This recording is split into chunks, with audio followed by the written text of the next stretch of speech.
Hello my good Yoda. I am the Pube Muppet and today I come to you with this response to your video about me, made by Tom Servo 3. First of all, in your first statement, you say that you're sick and fucking tired of having to constantly say your name and remind people of who you really are because they mistake you for me, the Pube Muppet.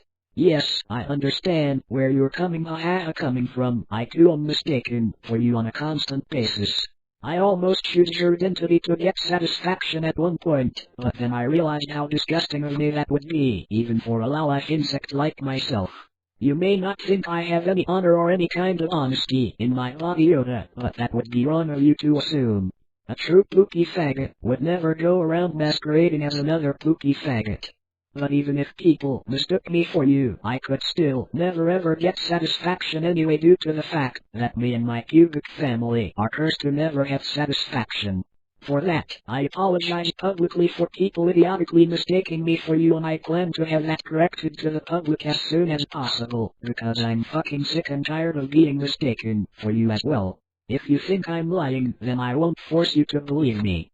Secondly, as for me looking like you, Yoda, do you honestly think that I chose to look like you? I was born this way, and apart from plastic surgery or shaving off my pubes or telling the world the difference between you and me, there's little I can do about that. Also, you say that you're more sexy and superior than I am.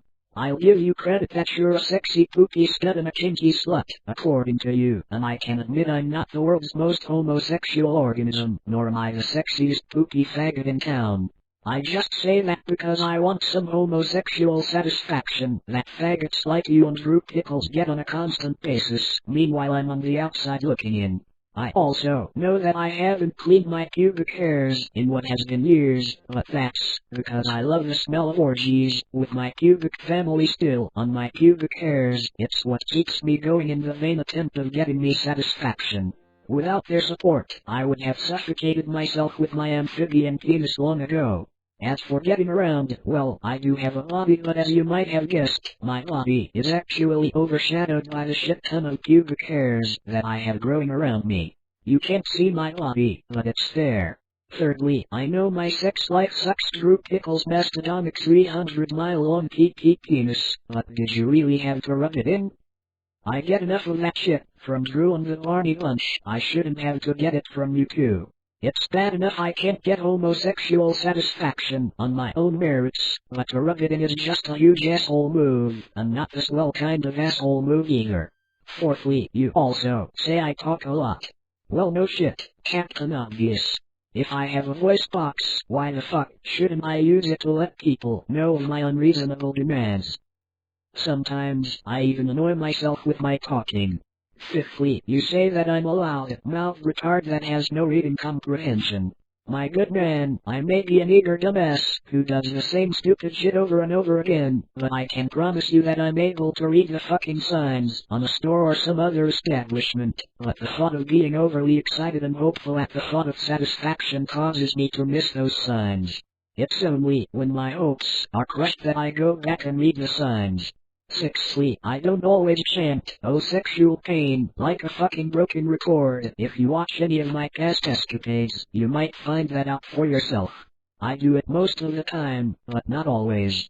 Next off, you say that my brain is even tinier than my penis, correct? If my brain is so fucking small, then why do I have enough comprehension or intelligence to even come up here and make a response to you like a true swell faggot would when his pride is at stake? I can in fact say big words like afterwards, it's just that I'm too lazy to properly utilize them. Eighth of all, you say that I always request things the size of that dumbass planet Jupiter, something related to the number 69, or something to squash my ballsack with. Again, you haven't been paying much attention to my adventures, have you? If you go back and watch my past adventures, you'll find that I rarely say the first one.